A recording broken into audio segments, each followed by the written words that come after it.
people do just love to hate on Israel, lie about Israel, and criticize Israel too. They criticize us because when the Assad, you remember that the Assad regime in southern Syria that was backed by Iran, and that collapsed, and we established a buffer zone there. Hey, do you see the jihadists that are there right now? Do you see all these dozens of different ISIS groups, ISIS-type groups, just massacring the Jews in cold blood, pushing them off roofs? You know, what if they were able to come right up to the fence, that flimsy fence there? They openly state that the destruction of Israel, taking Jerusalem, that's their next target, their next goal. Who still thinks it's a bad idea that we have a buffer zone there? You know, I think it's a great idea. I'm just thinking about how lies are spread so quickly. And Ambassador Mike Huckabee, I love this guy. I was able to meet him, talk with him, interview him. And he says, hey, it's a big lie and a slander that the Jewish people are up here to burn churches in Taipei, in Judea and Samaria, the heartland of Israel. And this is, you know, a libel, it's a slander. And he said, it's a total lie. He says there was no damage done to the church in Taipei. You know, and the media, the anti-Israel influencers twisted his words, and they just lie.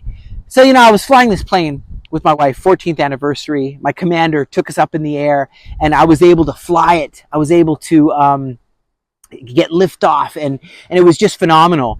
And we entered a cloud, and I'm just like, whoa, you know, when you're in a cloud, you can't see what's up, what's down. You got to trust your instruments. You got to trust what you know. Learn and trust what you know.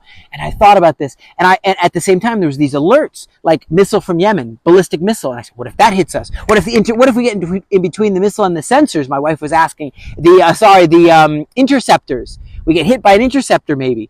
We were worried, and it's a little stressful, but you trust your instruments, and you fly through the cloud. It was beautiful. And I remember saying, oh, there's the right course. We got back on the right course. But you got to trust your instruments.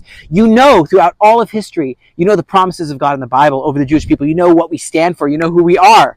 We don't up and burn churches. So when these clickbait lies come out, we just got to go to what we know and stand and find out the truth. And don't just fall to these tricks. They're cheap tricks. You know, heroes right now are continuing to fall in the line of duty. Staff Sergeant Amit Cohen, he's only 19-year-old from Holon, right near Tel Aviv. Golani Brigade, 13th Battalion, fell in battle just now. And it's so sad. Also, Sergeant Major Vladimir Loza fell in battle in southern Gaza. We're doing so much. He was age 36. And people are giving their all to make sure that the future will be safe for our kids. We don't want to go back to this. I've been serving for... pretty soon it'll be 2 years, and we're able to give what we give because we want the future to be safe. And an officer was talking to a friend of mine. He says, it feels like we want to stop. We're tired, but there's still an enemy at our doorstep, and it doesn't make any sense to stop until you know that they won't be able to harm our nation. Yes, we know about the coalition of 25 countries trying to put an end to the war, but not saying put an end to Hamas and the threats, are they? They're saying put an end to the war. It's kind of, it doesn't make sense to talk like that when you see so many weapons caches, so many tunnel entrances that are there to kill our civilians, these attack tunnels. And, you know, when the doctor prescribes, when you have a sickness and the doctor prescribes you some antibiotics, that's like what the army is, antibiotics. You need to finish the treatment. You don't need to just stop because the virus will come back and it will hurt your body. I mean, that's a great analogy that he gave.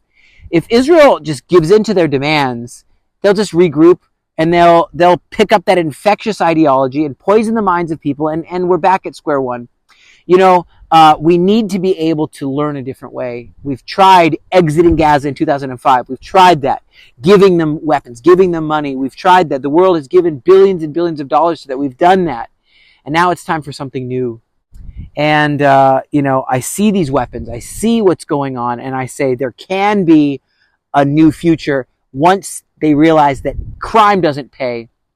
Zechariah 12, verse 8 says, on that day the Lord will defend the inhabitants of Jerusalem, and the one who is feeble among them in that day will be like David, and the house of David will be like God, and the angel of the Lord will be before them.